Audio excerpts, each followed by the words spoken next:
Welcome to the CE Pro podcast. I'm Executive Editor Arlen Schweiger.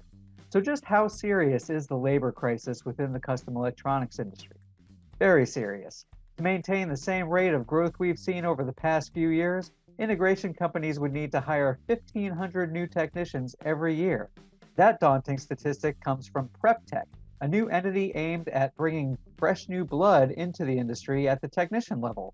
If there's any group that can do it, it's this one. PrepTech is led by industry icons Helen, Heneveld, Paul Starkey, and Mark Weisenberg. The trio is honing a new recruitment method aimed at eliminating the poaching of technicians from other companies. And CE Pro editor Jason Knott got the lowdown on PrepTech and how it works in this week's episode. As always, be sure to subscribe to CE Pro's YouTube channel and hit that like button on our videos, or subscribe to the CE Pro podcast on Apple and Spotify and leave a review.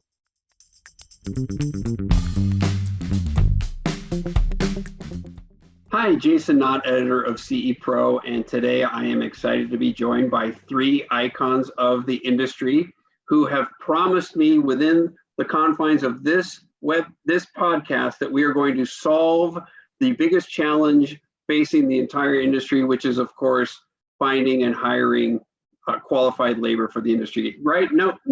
No big promise there, right? We can do this, don't you think? Let's do it. So with me today are the founders of PrepTech. PrepTech is a new resource for integrators that's going to do exactly what I just mentioned, solve this big challenge, or at least make some headway for this big challenge that everybody in the industry is facing.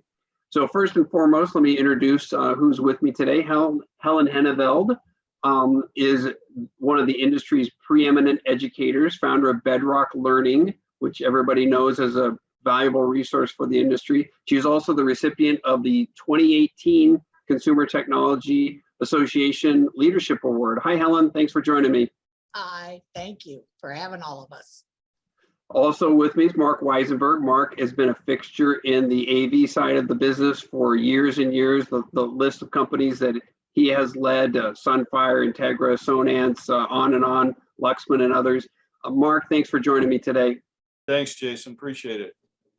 And last but not least is Paul Starkey. Paul, of course, everybody knows, former president of Elan Home Systems, also the founder of the industry's leading consulting firm, Vital Management. So Paul, thanks for joining me today. Thanks, Jason. Pleasure to be here. All right. So again, no big promise here. We're just going to solve this industry in the next 20 minutes, this big challenge in the next 20 minutes. But Paul, before we get into PrepTech, let's talk a little bit about what's going on out there in the market, just so everybody can kind of get a sense of what you're hearing and what is actually happening in this space. What are you hearing from the standpoint in terms of how dire the hiring situation is right now? Well, I'd say it's very dire. It's almost without every conversation I have, and I talk to a lot of integrators day to day, they're singing the blues. They find it hard to keep up with the demand. Demand's way up. The pandemic, ironically, has probably worked in the favor of our industry. And at the same time, they have supply chain issues, but to expand, they need more manpower and more bandwidth. And everybody's competing for the same limited resources out there. I think the stay-at-home culture has affected how employees are looking at their jobs and careers. So, this has been a problem for a number of years, Jason. I don't think this has been exclusive to the last 2 years.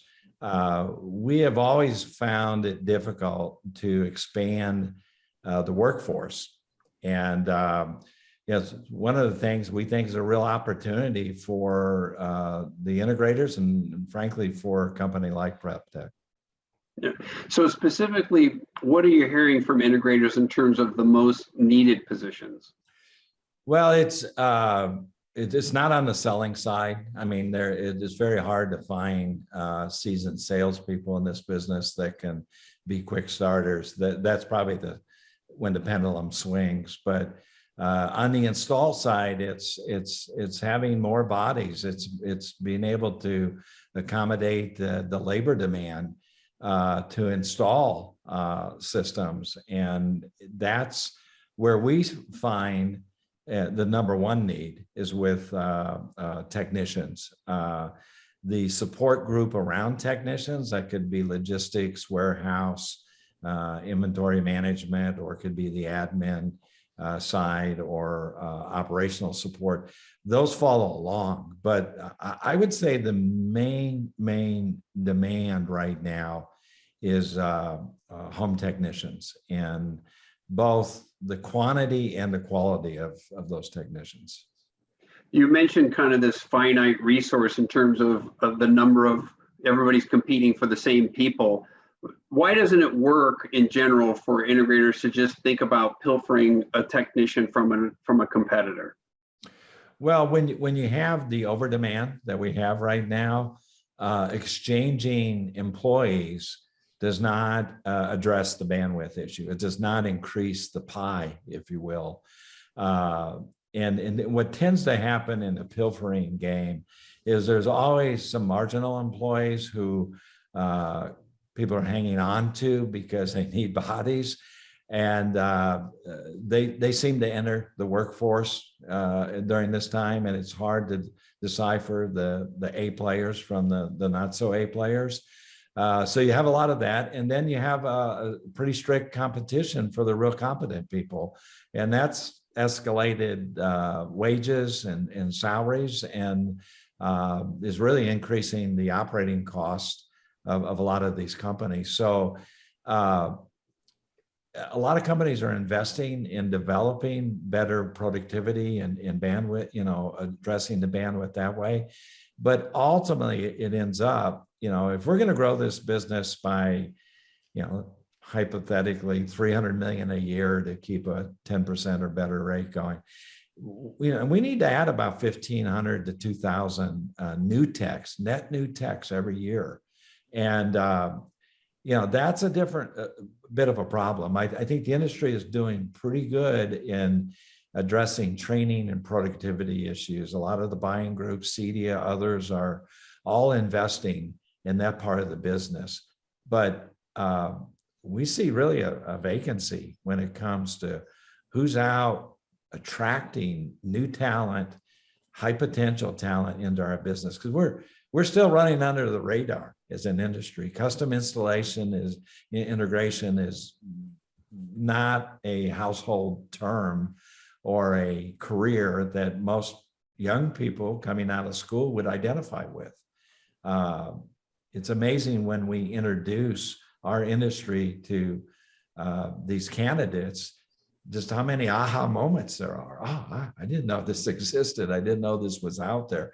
They understand what electricians and plumbers and other trades do, but we're far from the average trade. This is a interesting mix of white collar and blue collar skill sets. So awareness is still a big issue. Yeah, I love that 1,500 number that you threw out there of people who are needed to be hired. It's a great analytical analysis of the market that I never thought of. And then to your point about the wages, we just completed our 2022 wage and salary study, and did show you'll see a spike in wages, as just to your point, Paul, in terms of everybody's kind of grasping at that same finite group of employees and trying to bring them over. So, all right, let me turn to you, Helen. Let's talk about PrepTech. Tell us exactly what PrepTech is and how this idea came to fruition. Okay. Well, having been in the industry 10 years as a dealer installer, crawling through attics, and then as an educator and consulting and such in business, I saw the crisis of qualified technicians coming. So 15 years ago, I started Bedrock Learning with all the basics fundamentals, and thought, and we have many integrators using Bedrock Learning when they onboard somebody. But in talking with Paul, he and I realized that it's not getting the education out there, it's getting new people to become educated in those fundamentals to get them out there. Okay, and as Paul said, others like the buying groups and CDR are doing a great job educating and training the industry. It's getting to the outsiders that didn't even know we exist is what we saw the problem to be. So we saw this and we wanted to make an impact in the industry as our last hurrah, I can say, right, Paul?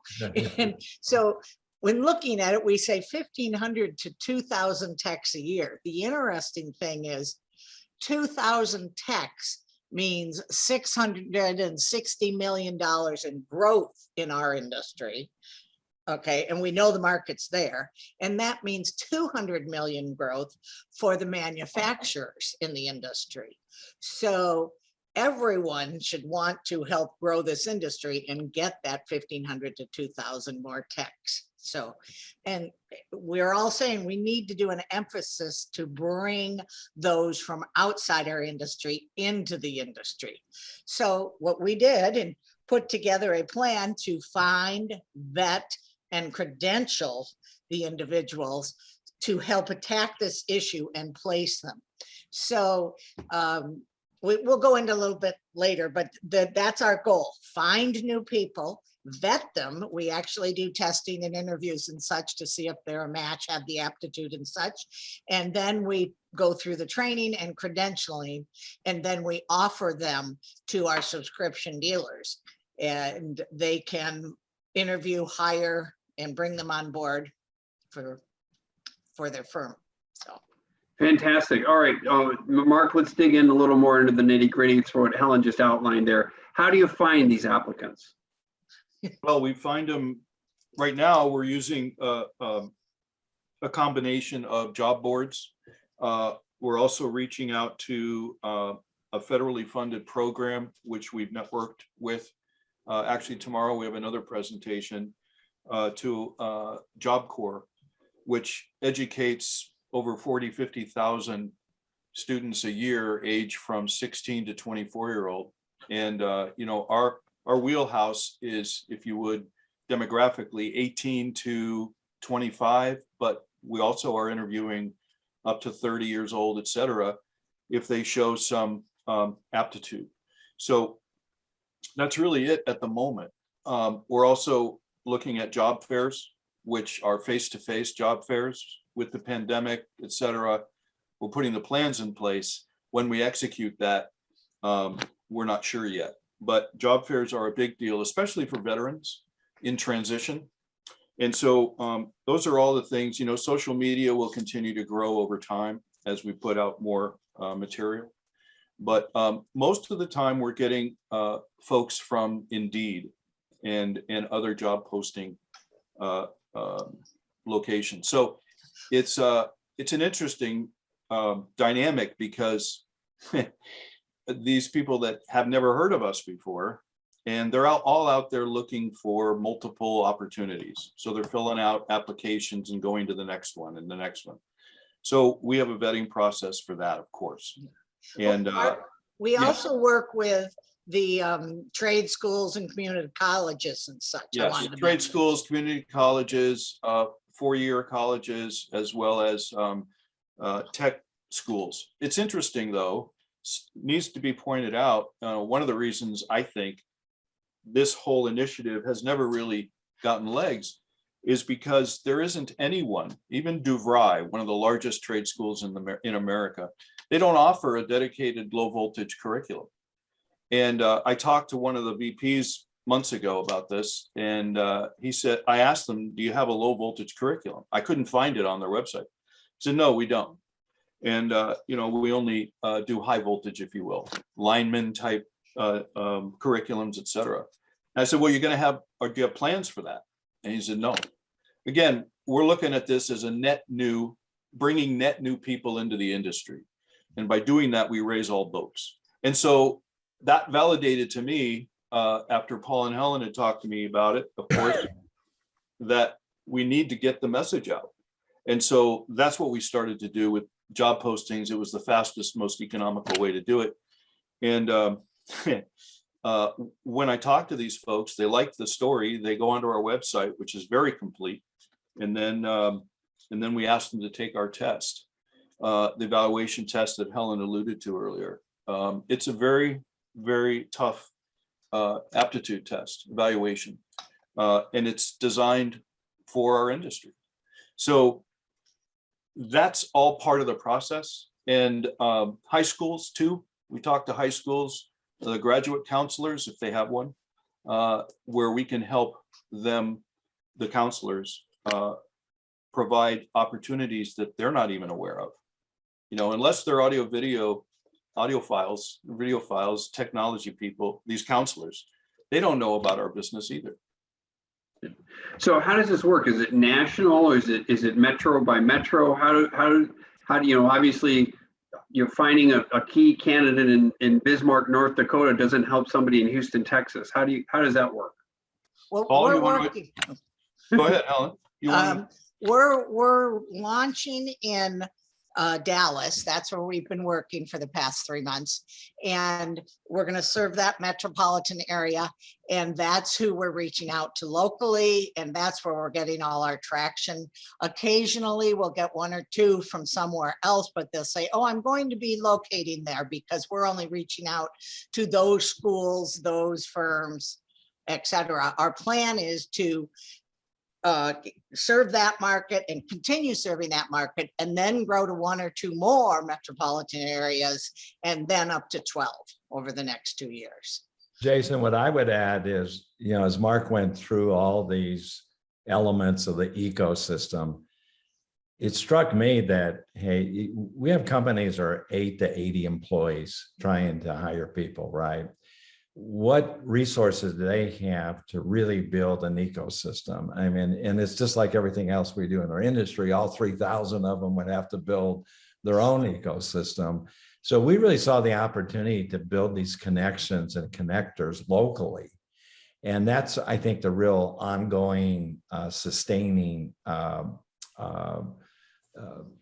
advantage of this. If we do it in Dallas, we can move it to 10, 12 other. I get phone calls, Helen, Mark get them too, from everywhere else in the country. They come, you know, well, this guy moved to my place. I think there will be some relocation. If you're coming out of the military, you're probably not going to stay at the base location that you're exiting from. But, you know, we really see this as you know, the top 15, 20 markets, each with a local ecosystem that we've built and are producing candidates. And I think that's why this hasn't been solved before. It's darn hard.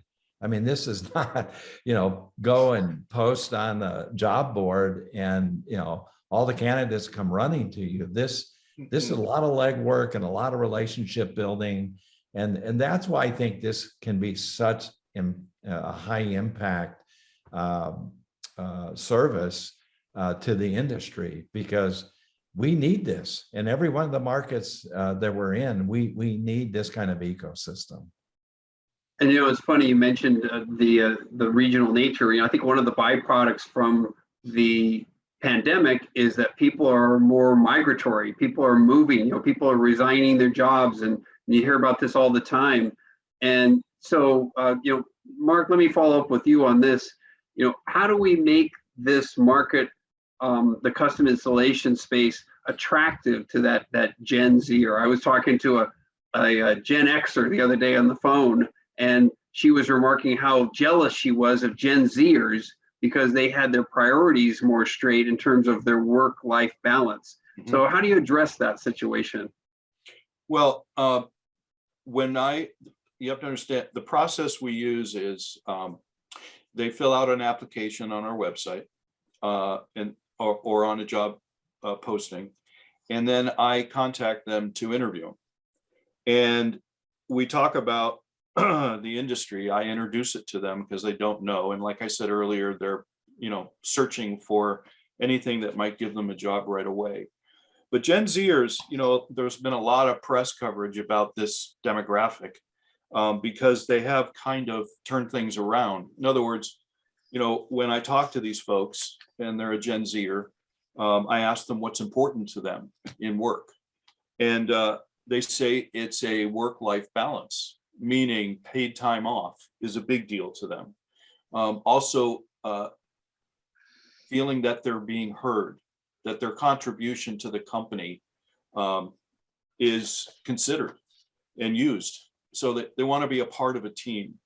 So they want to be respected, right? And it kind of fits into what we're doing, because these companies are small companies, right? They could be $1 million up to $15-20 million.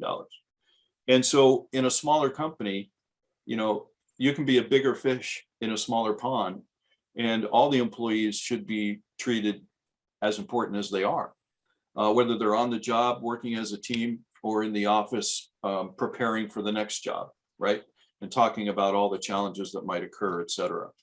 And so what we emphasize is paid time off, advancement within the organization. This is not just a job, it's a career. And if you think about it, these installers are going into these luxury homes owned by high net worth people. They need really solid humans that might interface with these homeowners, who knows when and how. And so they need to carry the brand and the messaging of, and the culture of that integrator all the way down to the 3 feet, the last 3 feet, which is where the homeowner joins.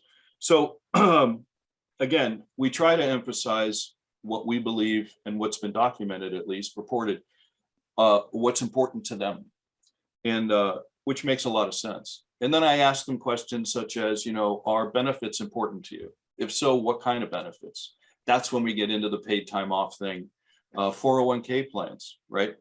And so, I had a candidate last week tell me that she wanted to be hired by a large corporation.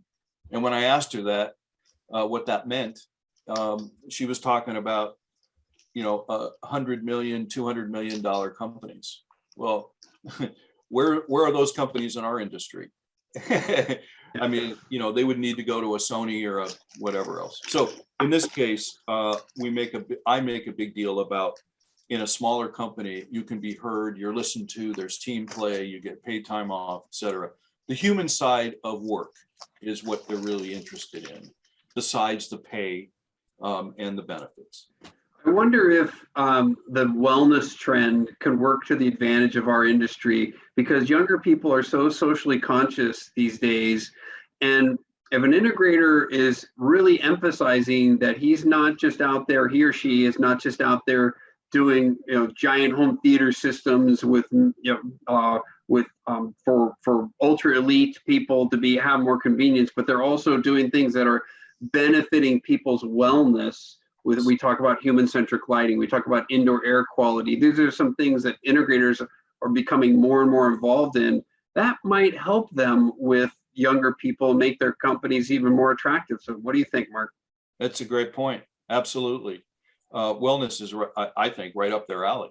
I mean, if they had, thinking forward, if they had the ability to deliver that technology and make that home safer and healthier, I think that's in their wheelhouse. No question about it. As you said, they're socially conscious more now than perhaps the generation prior. So I agree 100%. It reminded me of seeing, I think it was a millennial survey, where the number one salad dressing used by millennials is Paul Newman's. And when they asked them why, it was because they make a clear point about how much of that goes to benefiting social causes and the environment. But was I can't remember the number, but it was a very high percentage, like 80-90% of millennials had no idea who Paul Newman was. Wow. But that was the number one salad dressing because of the social element of the product. So yes, that's right. All right, Helen, let's come back to you. So talk about some of the screening process that takes place with these applicants. Okay, well, as Mark shared, they fill out an application on our website. He then contacts them and has a good interview with them to share about the industry, the job, the responsibilities, the opportunities and such. And then if he feels there's a match, then we'll invite them to take the evaluation tests. These standardized tests are, we've developed with a renowned testing firm, and it takes about 45 minutes for the tests to be completed. And then we have 3 filters that we look at each candidate to see how they score on the different attributes. And based on that, they'll move to the next step, which is an interview process, another interview process. And then we gather more information about them and any certifications or education they've had. And then we do the pre-testing and post-testing interviews. And then we have a review process. And then we offer them a scholarship to the program.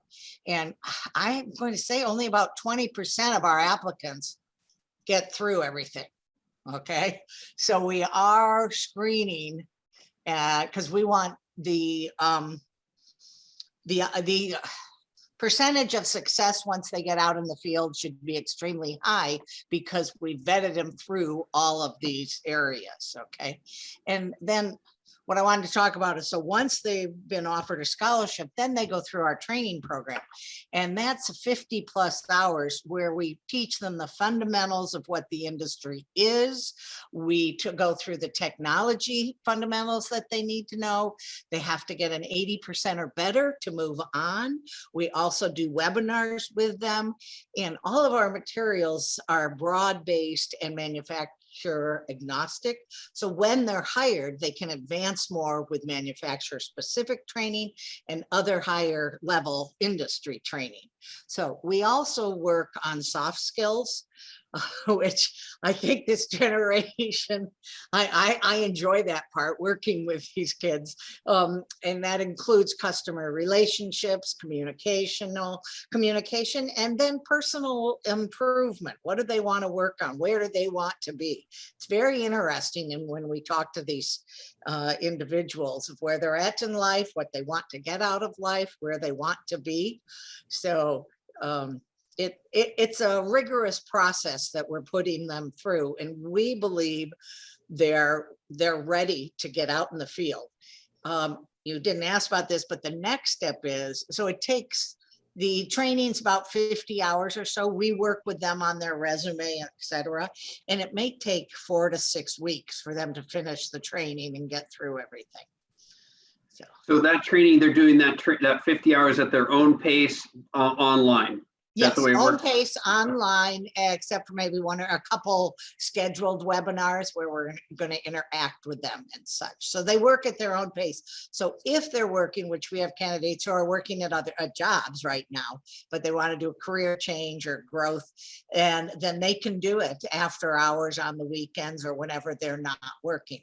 I know I'm interviewing a gentleman this coming week that, he says, I work afternoons, evenings. So good, we're going to talk in the morning. Someone else is working all weekend, so they want to talk during the week. So, and the other thing I wanted to follow, so we go through all that process, but when so we expose them to the integrators in the area who are looking to hire. They go through the interview process, and those integrators offer them the job. We provide a very detailed outline, recommended 90-day onboarding process.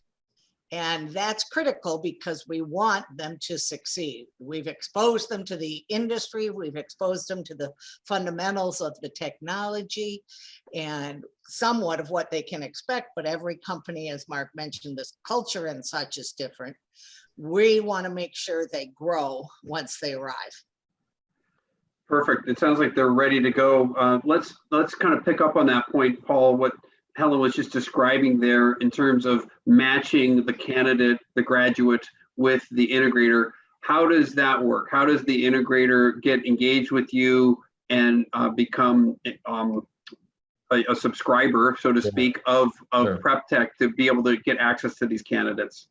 Well, in just Dallas-Fort Worth, when we did our initial research, Jason, we found over 200 listed integrators. It blew me away. I mean, I've been in this business a long time. If you'd asked me how many integrators in Dallas-Fort Worth market, my number would have been 25% or so of that. but all various sizes, from 1 and 2 person businesses to very substantial organizations. So what we decided to do is to make this more of a subscription.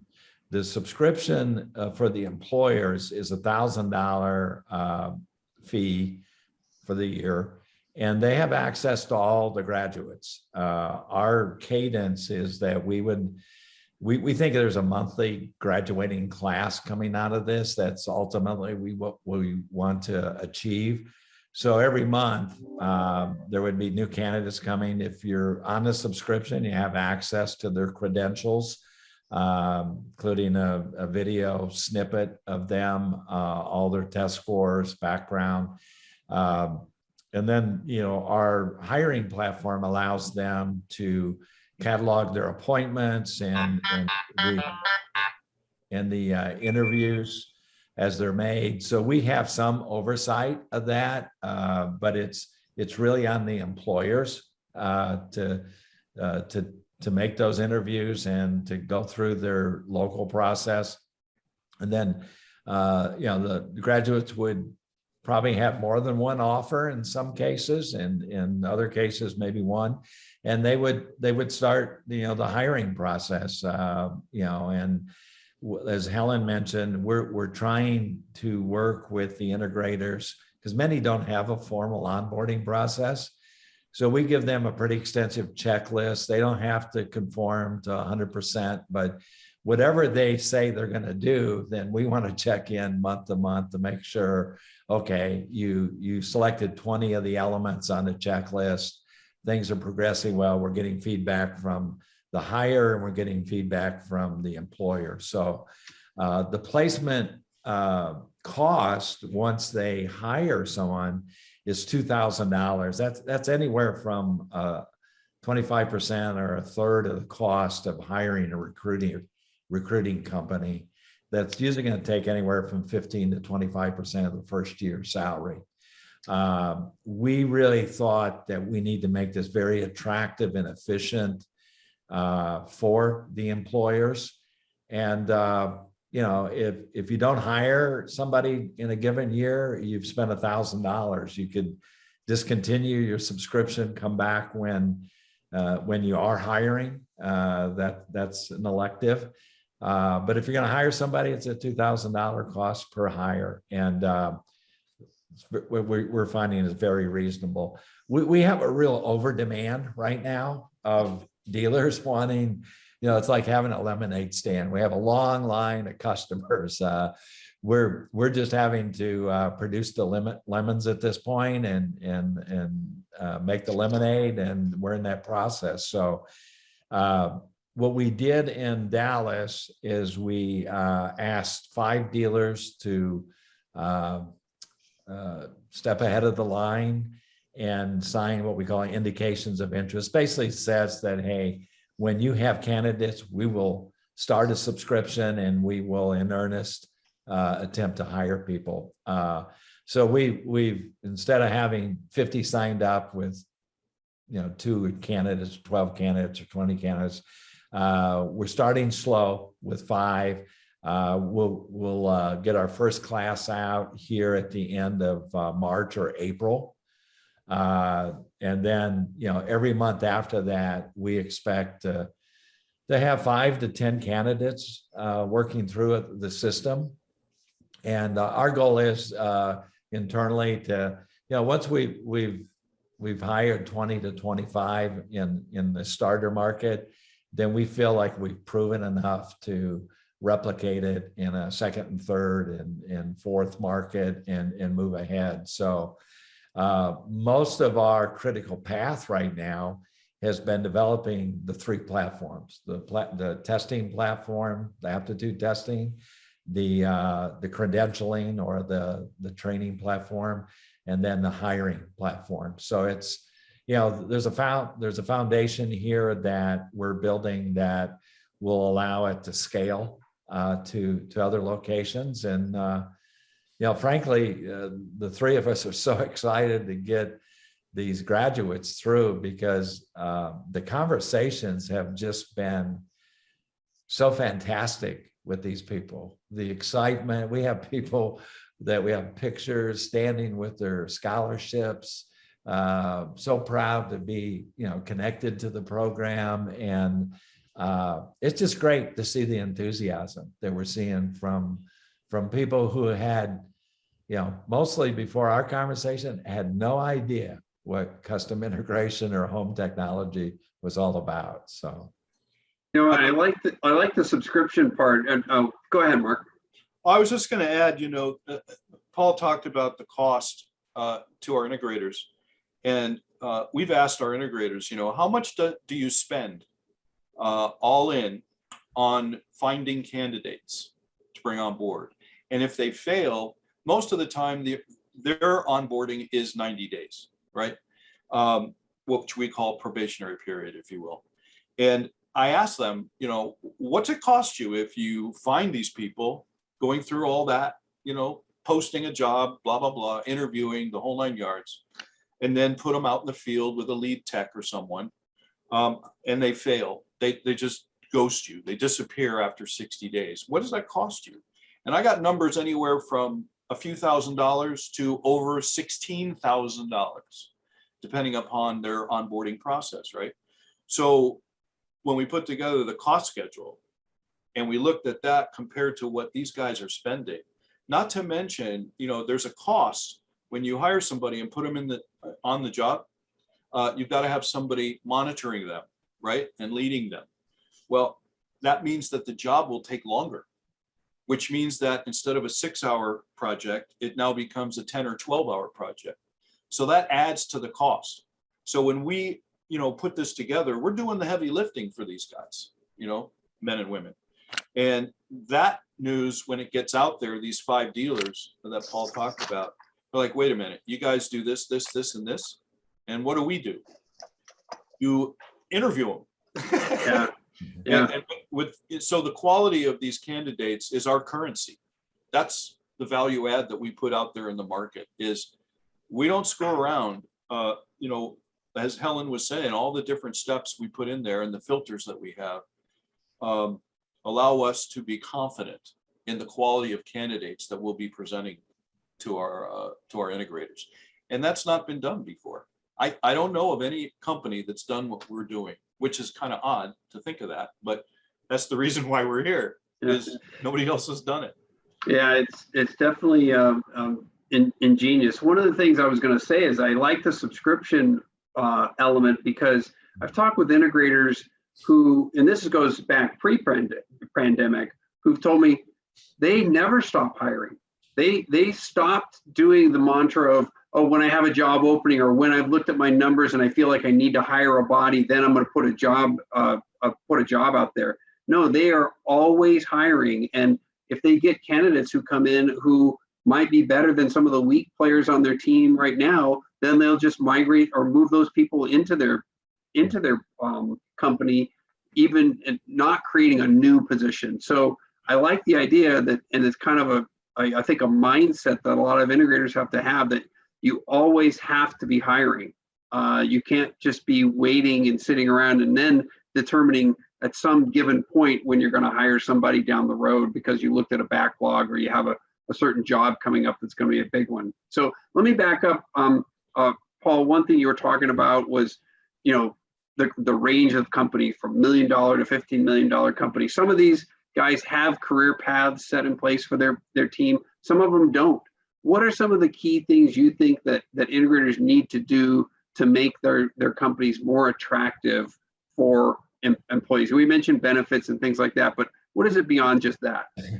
We're not very good storytellers, to be honest with you, because we have a fantastic story. We have people that start at a basic tech level and end up in significant positions in these companies, sometimes even the owner eventually, or taking over. They become the CTO of the business, or they become the ops manager, or they transition into sales and become very productive as a technology salesperson. And we don't tell enough of those stories, So I mean, I think, we'd like to do the hard work for the integrators. But we'd like the integrators to be able to do more outreach. And I think they should, go to schools and talk to, most of these bigger cities have technology programs in their high schools. And, we as an industry should be in front of telling our great story that you can start small, but you can become a very significant part of these companies. And I don't think we collectively do a good job because we've been reactive. We've been, hey, Joe left, we need to replace Joe. Let's go find a warm body. So let's go steal it from somebody else's. We haven't been out in the community doing these things the way we can and telling the success stories. I mean, every website should have a human success story of how an employee has really been empowered and achieved in it, even if it's not even a personal name, because you don't want to have somebody taking an employee, but we should tell those stories. So I think there's a lot to do in terms of positioning our businesses and talking about the career opportunities. Again, I started early on saying I see a big improvement with training programs and skill development programs, and we need to promote that. I mean, whether it's a buying group or an independent company. I know, Henry Clifford, for one, has been very active. He and I have talked about the front end of what we're doing and the back end of what the companies like his is doing. We're not competitors. We're all trying to do the same thing, which is grow this business, increase the pie. And at the end of the day, it's like any sport that you're in. You want to be on the winning team. You don't want to be on the losing team. And I think the more that our integrators can prove that they are the winning team, the better the attraction will be. Because I mean, we do retain a lot of our people. Most of what I hear in the field is not, hey, I'm losing 20% of my employees to some other industry. You might be losing them to some other integrator, but it's not like we're losing people. So our retention is pretty good. I think our traction could be better. And I think just upping our game, and that's what we hope we do. We hope we create ecosystems that create greater access to high potential people. And the best thing that I've heard in the last 3 months, Jason, is from young people who took a job in this industry a year and a half or 2 years ago and are so excited about it. They're going back to their schools and to their friends and telling them how fantastic of an opportunity this is. I mean, our best ambassadors are the people that recently came, from somewhere outside of our business and have landed here and are so enthusiastic about the opportunities and the experience. So we're good at telling, I think, client experiences. We need to be better at telling employee experiences, if that's the bottom line. All right. So for our listeners and our readers for CE Pro who are watching or listening to this or reading it, what do they need to do? If they're a Dallas integrator, what should they do? If they're an integrator who's not in Dallas, what should they do right now? Well, those not in Dallas need to be patient. Okay. But check us out. But they should learn about what we do. And our website, preptech.com is a great place to get a feel for the business model and the service, right? Those are in Dallas, I would say, particularly on, the integrator side, we'd love to hear from you. If you have need, I mean, Mark is available, Mark at preptech.com. Mark's our head recruiter. I handle dealer relationships also for Helen. So, either Paul at preptech.com or Mark, we like to know your need. We are not taking any additional indications of interest until we get our first 5 dealers placed.